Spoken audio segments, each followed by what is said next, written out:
Halfway through my wife's memorial, the light snapped off, no flicker, just a clean, deliberate blackout that left the hall in cold silence.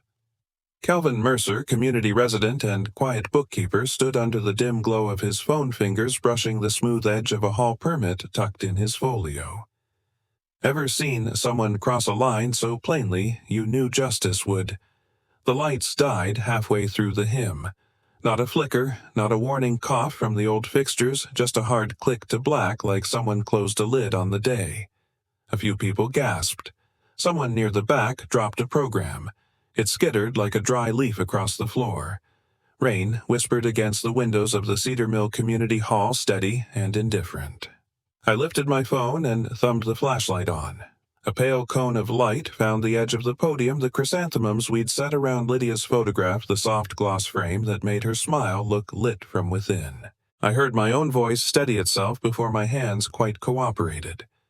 "We'll keep going," I said, because that's what she would have wanted. No drama, no apology, just forward.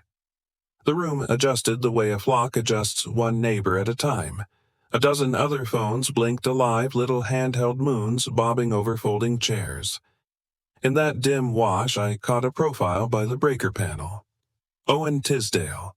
The facility manager's shoulders hunched, a ring of keys blinking like fish scales in his fist. He glanced my way, slipped a key into his pocket, and eased toward the door without meeting anyone's eyes. My mouth kept moving. I told the story about Lydia's first day, teaching the one where a shy kid drew the solar system with perfect ellipses and she taped it above her desk for a year. People laughed in the right places, the small kind of laughter that doesn't disturb the ache beneath it. The rain tapped a quicker rhythm. Somewhere, a child whispered, "Why did the lights go off?" and a mother hushed him with a sweatered arm. From the doorway, Marjorie Klein was a trim silhouette against the weak exit sign. Smileless arms folded like a book she didn't plan to open. She didn't step in. She observed the way some people take notes without writing anything down. I kept the service moving with what I had: a light, a voice, and a list of names scrawled in my jacket pocket. The mayor sat near the aisle, a dark shawl over her shoulders, lips pressed thin but kind when they softened. When I thanked the town for the casserole deliveries and the letters, she inclined her head. I recognized the motion from council meetings, her way of saying, "Go on." We sang the last verse softly, phones held higher like votives. I could feel the room breathing together. Grief, when it's shared, is a kind of architecture. It holds even when the power doesn't. Afterward, people formed small apologetic knots. Paper cups of lukewarm coffee passed from hand to hand. The whispers arrived as they do. Heard the hall fee was overdue. Insurance thing, maybe. Somebody said there wasn't a permit. I let the words glide past like the rain sliding down the glass. I knew what I'd signed, what I'd paid, what I'd filed at the clerk's office in April with a paperclip the color of a robin's egg because Lydia liked small, cheerful things. I slipped a folder from my folio and checked habit more than necessity. The permit sat where I'd left it, crisp and boring, stamped with the little town seal that looks like a mill wheel if you squint. Paid in full. Authorized use memorial service. Date and time boxed out in neat numbers. No caveats, no asterisks, nothing that would explain a blackout. Owen was nowhere in sight.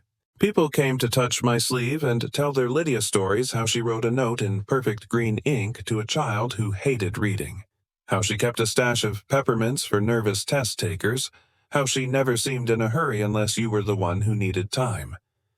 I thanked them. I meant it. The room glowed in islands of harsh phone light, and still it felt warmer than some rooms bright with chandeliers.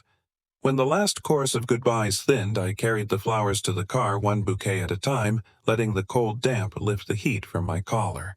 The mayor paused beside me at the curb. "Mr. Mercer," she said, voice low enough to keep. "I'm sorry for the lights."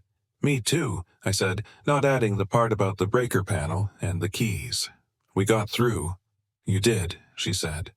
Lydia would have liked the stories. She touched the frame in the back seat just once, as if checking a temperature, then walked off under her umbrella, a dim halo in the sodium streetlight. At home, I set the folio on my desk and hung my jacket on the chair Lydia always said was too wobbly to trust. The house smelled faintly of cinnamon and damp wool. I made tea. I didn't drink and stood by the window while the hall's parking lot across the green dissolved into a black sheet of rain. The laptop woke under my hand, a blue square in the dark. I wasn't waiting for anything in particular. Maybe a note from a neighbor, a picture someone had taken a stray kindness to catch in both hands before it vanished. Instead, a subject line slid to the top of the inbox like a fish breaking the surface, unauthorized use of community property. I clicked it open and watched the cursor pulse steady as a metronome. The email read like a charge sheet, short sentences heavy with certainty, light on air. I printed it anyway. The printer whirred and clicked, spooling out accusation on bright white paper while November drizzled against the window. My coffee had gone cold without my noticing. I kept it for the weight in my hand more than the taste. At my desk, I laid the email beside the permit. Their letterhead sported an eager oak leaf. Mine wore the town seal, a mill wheel, and 2 dates. The contrast made my shoulders square. Unauthorized use, they wrote failure to obtain proper approval. I ran a finger down to the clause I knew by heart. There it was, only it wasn't. On the HOA's attached copy, a slanted line of blue ink had squeezed itself into the white space, subject to HOA approval. I frowned. I don't frown often. It creased the room. Ivy knocked once and pushed the door with her knuckles the way people do when their hands are full.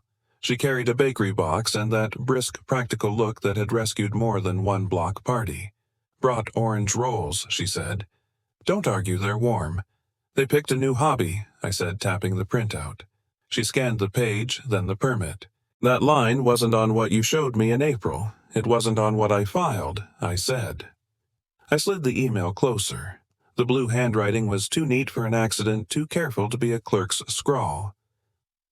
"Have you heard of other events getting—" Interrupted, Ivy exhaled through her teeth. "3, that I know. The quilting circle got bumped for maintenance. That never happened. Youth music night had to move to the church basement because the alarm couldn't be disabled. And last week, the veterans' breakfast, Owen said they forgot to submit Form 19B. She opened the bakery box, parceled out a roll onto a napkin, and set it near my elbow. "Do you have your filed copy in the cabinet?" I said. The metal drawer rasped open. I flipped past taxes, warranty slips, Lydia's old field trip forms with her looping green notes to parents. The town receipt and my copy of the permit sat in a plastic sleeve as dull and correct as a ledger. I took both, and because habit is a quiet metronome, I dialed the clerk's office to request a scan of what they had on file. The email arrived 10 minutes later with the patience of good bureaucracy. I printed that, too. The town's copy was clean, no blue ink, no addendum. Just the words we'd agreed on the date we'd paid for the simple purpose of remembering a woman who'd mended small lives for 30 years. I set the 3 pages in a row, the original permit, the town's unblemished scan, the HOA's attachment with its neat little hitchhiker of a clause. The difference was not loud, but it was undeniable, like 2 notes that refused to harmonize. Ivy leaned over my shoulder. "So, they're moving the goalposts. Or pretending they've always been there." I slid the HOA copy into a clear sleeve of its own. "Either way, it's not real." She nodded, eyes narrowing the way they did when she solved crossword clues. Outside, the rain kept its soft tapping. In here, the printer fan spun down to quiet. Ivy took out her phone, thumbed through contacts. "You should talk to Silas Rowe," she said. "Retired from the city years ago. He knows these rules better than the people currently pretending to. He won't mind looking at this. Would he take a call from me?" "He'll take it from me," she said, already drafting the text. "And when he sees those pages side by side, he'll call you back." Silas Rowe had claimed the back corner of Cedar Mill Cafe like a surveyor staking a line, coffee in one hand, a stack of yellow legal pads under the other, pen tucked behind one ear, as if he'd been born with it. Christmas lights blinked in the window, the kind that pulse a little out of rhythm, and the whole place smelled faintly of cinnamon rolls and wet wool. Ivy waved me forward. "Silas, this is Calvin," she said. "He's the one I told you about." His handshake was dry and firm, the sort of grip that settles an argument without words. He gestured to the chair. "Sit." "Tell me what happened," he said, and the command in his voice made me want to sit straighter. I told him the hymn cut short by darkness, the beam from my phone, Owen Tisdale near the breaker panel keys like a small wind chime in his fist, the whispers that followed about unpaid fees, the email from the HOA neat as a summons, and the extra blue ink clause that didn't belong to anyone but a careful hand. I said Lydia's name once and had to find it again as if I'd put it somewhere safe and forgotten which drawer. Silas's expression didn't change much, but what changed was enough. The lines around his eyes deepened. He glanced at Ivy, then back at me. "I knew your wife," he said. "You may not remember. She wrote a letter for my granddaughter when the girl was struggling. I still have it. Green ink, like seagrass." He took a small breath. "All right? Let's keep this clean." "Clean is all I've got," I said. He nudged a legal pad toward me. "There are rules. Most people never need them, which is how bad actors get comfortable. We'll start simple. You'll submit written requests for 3 things. 1 meeting minutes for the last 12 months. 2 financial statements operating and reserve with any transfers. 3, all correspondence related to facility use policy, including internal emails that mention approval and permit." He paused, and the cafe hummed around us, milk steaming a chair, scraping someone laughing too loud for morning. "You'll reference their own bylaws section on records inspection. If they balk, we can add a statutory citation, but let's see how they behave first. Will they give me the emails I asked?" "If they're smart," he said. "If they're not, that tells us something too." He wrote as he spoke bullet points in a careful block hand and slid the page toward me. "You'll also ask for the agenda and attendance list for the meeting where they decided to add that nonsense clause." Ivy folded her arms, smiling into her sleeve. "Silas once dismantled an HOA with nothing more than their own bylaws," she said. He shrugged, almost embarrassed. "I read what they'd written and suggested they do the same. People underestimate paper." He looked back to me. "This isn't just about a memorial. It smells like policy drift for convenience, and sometimes that drift keeps books from balancing. Gate contracts, surprise assessments, maintenance that happens on paper but nowhere else." He tapped the legal pad. "When minutes and money line up too neatly, that's when I get interested." Something eased under my ribs at the steadiness of his tone. Not relief exactly, more like finding the trailhead after walking circles in the brush. "What do you need from me right now?" "Copies of what you've got. The clean permit, the altered one, the email. A short cover letter that reads like an accountant wrote it because one did." His eyes warmed a fraction. "You're internal audit, aren't you? I can tell by how you stack pages." I laughed once. "Old habits." "Good," he said. "Keep them. File the request today if you can. Certified mail for the paper, email for speed. Don't accuse, just ask. The first story they tell you is the one they'll have to keep telling." Ivy slid a cinnamon roll across the table. "Eat something, Calvin," she said. Rage burned sugar. I ate because she was right and because the frosting had set into that soft crackle that means the roll is still warm inside. Silas sipped his coffee and watched the lights in the window blink. "One more thing," he said. "When you talk about Lydia, talk about her the way you did just now. People move faster for a person than a principal." "I'd rather move slow and land true," I said. "Then we'll do both," he said. "Slow in the right places, quick when the door opens." We parted on the sidewalk where the rain had gentled to mist.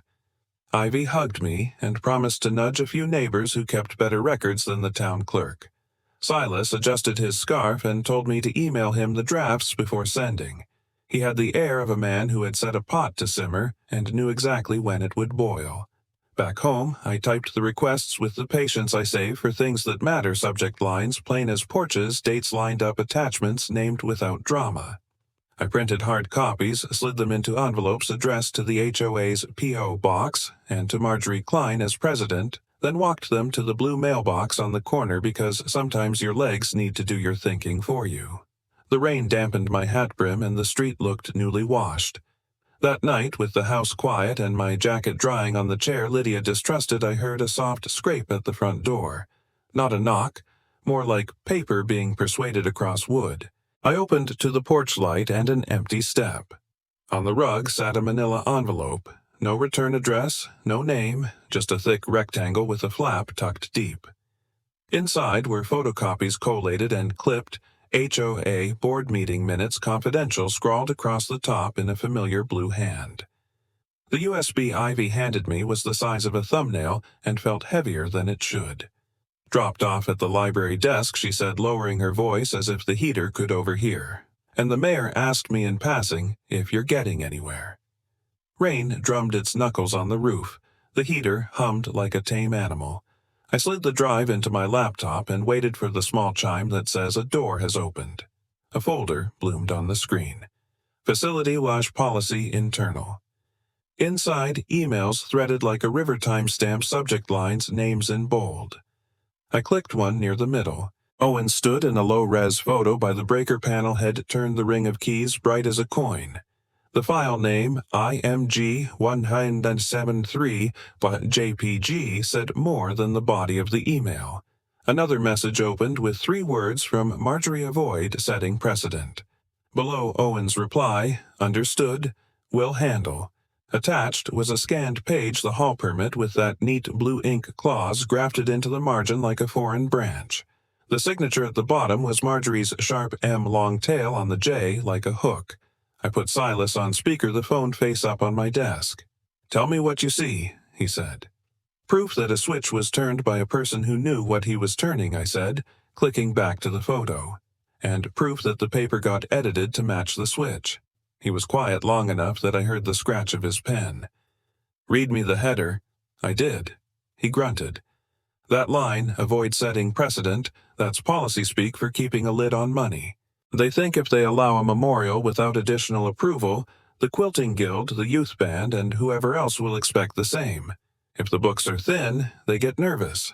"How thin?" I asked. "Thin enough that a maintenance contract for the front gate could tilt the table," he said. "I've seen this play. Overpriced annuals paid to a friend of a friend. Suddenly, anything that looks like generosity is labeled unsustainable. Doesn't excuse the behavior. Explains the panic." Ivy reached for the mouse and scrolled, careful not to touch the screen. "Here," she said, opening another email. Marjorie, again.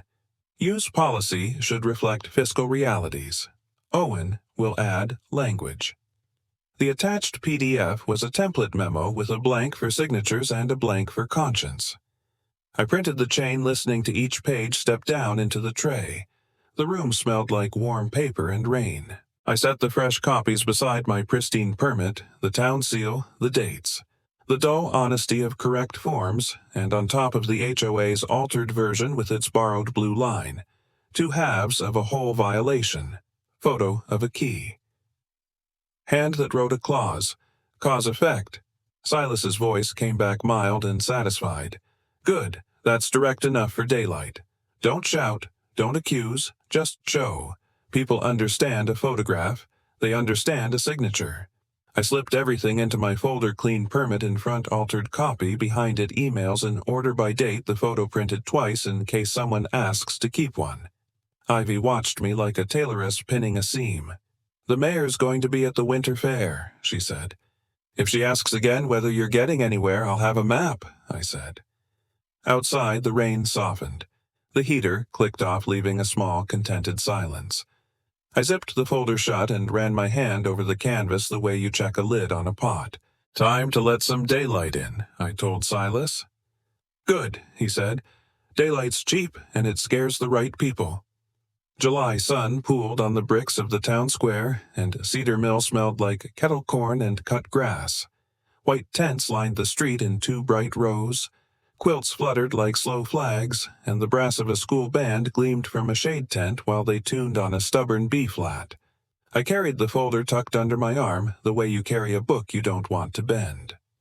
Mayor Calder stood at a booth where jars of jam caught the light peach blackberry, something ambitious with rosemary in a neat label.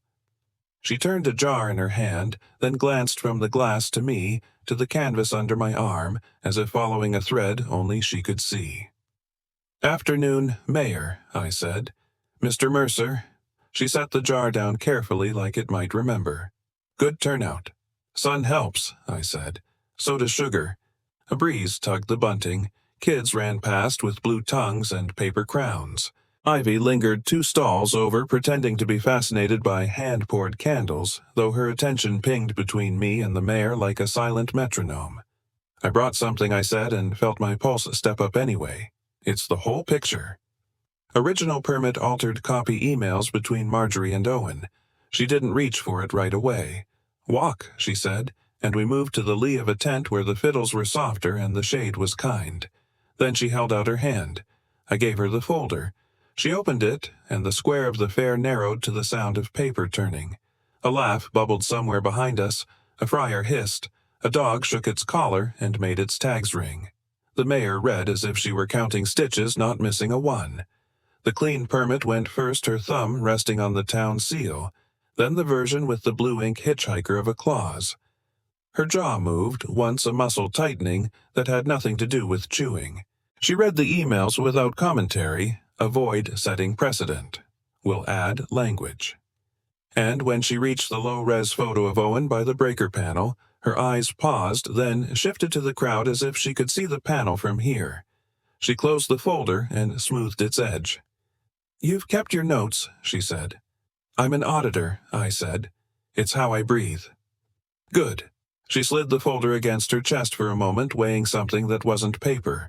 Round us the fair kept being a fair. A raffle ticket tore the band, found the note. A toddler declared ownership of a balloon. "We have an HOA meeting next week," I said. "If you have time to observe, I'll attend," she said, not unkindly. "Just to observe." A vendor leaned in from the neighboring tent, lowering his voice the way small towns do when they think they're being discreet. "You didn't hear it from me, but Marjorie's been asking who's feeding you," he told the mayor, flicking his eyes toward the lemonade stand where Owen was pretending a line needed managing. The mayor didn't look over. "Rumors smudge the page," she said. "Documents clean it." She placed the folder into her tote bag between a program and a paperback as if it belonged exactly there. Ivy sidled closer, holding a candle she had no intention of buying. "Everything all right?" she asked without moving her lips. "Everything is in the right hands," I said, and felt the square of my shoulders loosen a fraction. The mayor met my eyes. "Make sure you show up, Calvin." "I will," I said. "Good," she answered, adjusting the tote's strap. She lifted a hand to the jam cellar in a small apology for leaving without buying, then stepped back into the flow of people disappearing and reappearing between hats and straw baskets and sun. I stood a moment longer under the tent's edge, letting my heartbeat catch the fair's tempo. Ivy breathed out. She read every line she said. She always has. I sat and watched bunting lift and settle the afternoon bright and ordinary around a quiet hinge that had just swung. The community hall was brighter than I'd ever seen it, every bulb awake, every fixture humming as if the building itself wanted to apologize. The rows of folding chairs were already full. The air held that low, civic murmur that sounds like bees deciding something. At the front table, Marjorie arranged her papers twice, then a third time, hands precise but not steady. Owen stood by the breaker panel again, shifting from foot to foot, staring hard at a scuff on the floor that wasn't there. I carried my folder to the microphone and set it down as if it were a small instrument. "Good evening," I said. "I'll be brief." I took out the first page. This is the permit issued by the town for the memorial service for my wife, Lydia Mercer. Date, time, purpose, paid in full. The sheet caught the light. The town seal winked. I held it without flourish and let the room take it in. Then I laid the second copy beside it. This is the version sent to me by the HOA after the fact, with a handwritten clause added, "Subject to HOA approval." The town's copy doesn't contain it. A few heads tilted. A camera phone clicked. I read evenly from the printed emails. From the HOA president to the facility manager, "Avoid setting precedent." Response: "Understood. Will add language." My voice stayed level. The words did their own work. Behind me, chairs creaked as people leaned forward. Marjorie's smile hardened to something brittle. Owen rubbed the back of his neck. I glanced to the front row. Mayor Calder. "Will you confirm that the permit I hold first is the valid town document on file?" She stood without fuss. "I will," she said, and her voice filled the room the way rain fills a roofline, unadorned, sufficient. "Mr. Mercer's permit is valid. The town did not require additional approval. Sound moves strangely in a hall. For a breath there was none.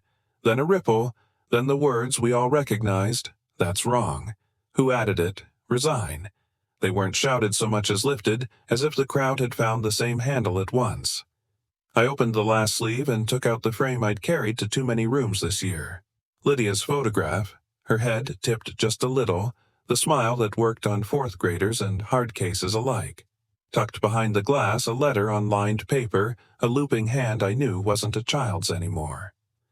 I read a few sentences, how she'd told a scared girl to keep going, how that day had turned into a diploma, how a lamp, once kept lit in a small classroom, can still throw light years later. I didn't look at Marjorie while I read it. I looked at the faces in the chairs, neighbors, the band parent who'd sent soup, the clerk who stamps permits, the veteran who stacks chairs after every meeting. A man in the back stood up. "We can't be run like this," he said. Voice steady, not angry.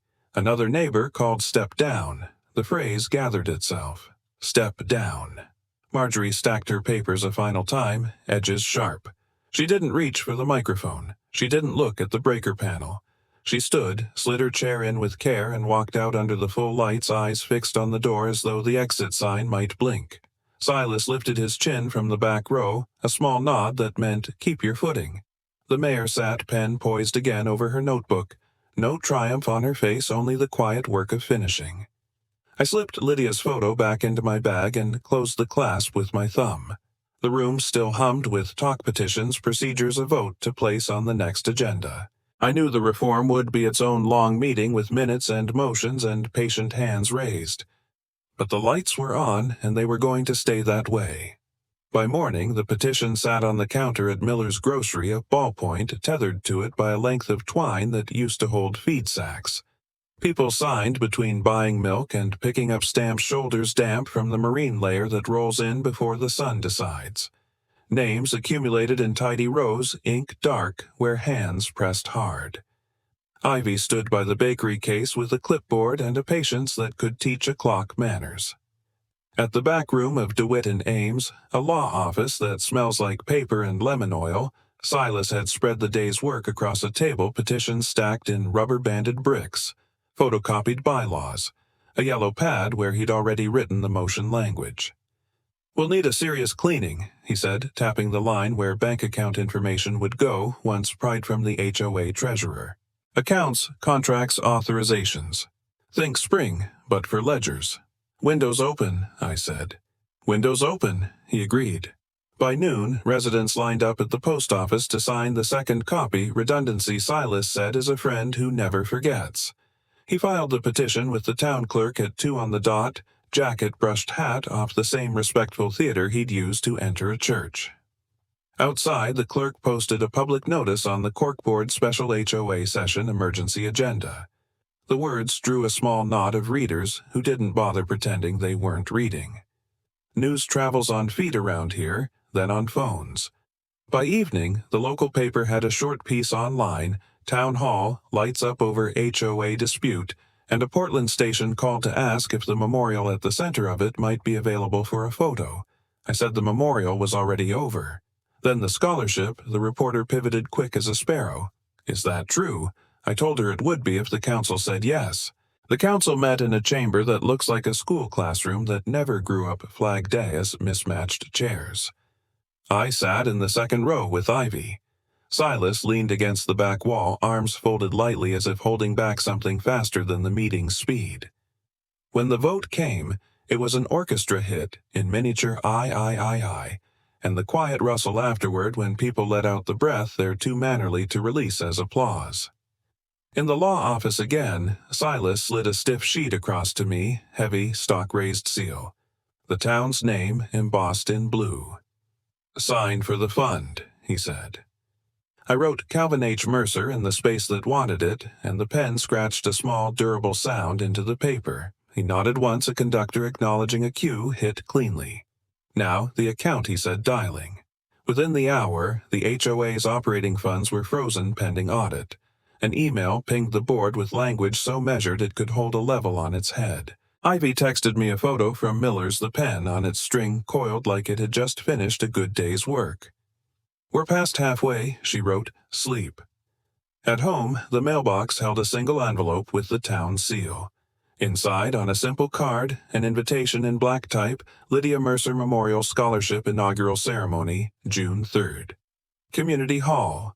I stood at the kitchen counter and read it twice, then propped it against the salt shaker the way people prop family pictures when they're trying a new arrangement.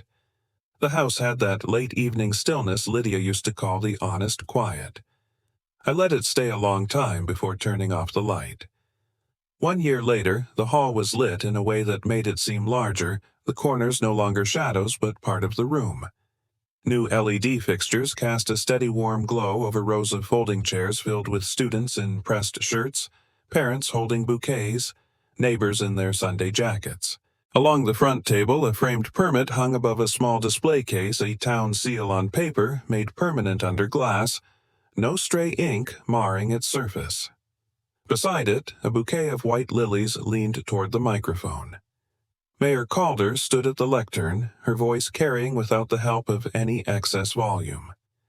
She welcomed everyone to the first Lydia Mercer Memorial Scholarship Ceremony, her hand resting lightly on the edge of the podium as she spoke about service community and the importance of steady lights, both the kind that hang from ceilings and the kind that live in people. She turned toward me. "Calvin Mercer will present our first awards." I walked up the floor under my shoes, making a soft, respectful sound. My remarks were short, just as Lydia would have wanted a thank you to those who signed petitions, filed papers, kept faith. "Lydia believed in showing up," I said. "Thank you for showing up for her." The first recipient, a tall girl with nervous hands, unfolded a letter and read how Lydia had helped her with a science project when she was in middle school, how that encouragement had carried her through harder days. The applause that followed was warm, not loud, as if everyone agreed the sound should wrap around her without startling. When the last award was given, the new facility manager, a man I'd only met once, walked forward with a small object in his hand. "Mr. Mercer," he said into the microphone on behalf of the community, "I'd like you to have this." He held up the breaker panel key, the metal catching the light, and placed it in my palm. The room chuckled softly, remembering. I looked toward the framed permit on the wall, laminated now, the ink as crisp as the day it left the clerk's desk. Key in one hand, I glanced up at the ceiling. Every fixture shone. I remembered the night they went dark, the slow climb back toward this brightness, and the people who'd stood in the light when it wasn't easy. The program ended with a line of people stopping to shake my hand, to greet Ivy, to pat Silas on the shoulder.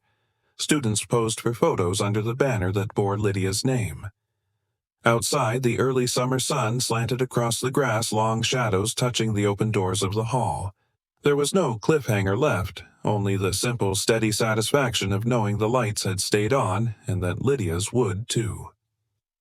That summer evening, as the last guests drifted out and the hall settled into its quiet hum, I glanced at the framed permit and the key now resting on the display table. Both had been cleaned, polished, and set where anyone could see them, proof that some things once broken can be made whole. Justice had come not with noise, but with steady hands and patient work, and the community was better for it.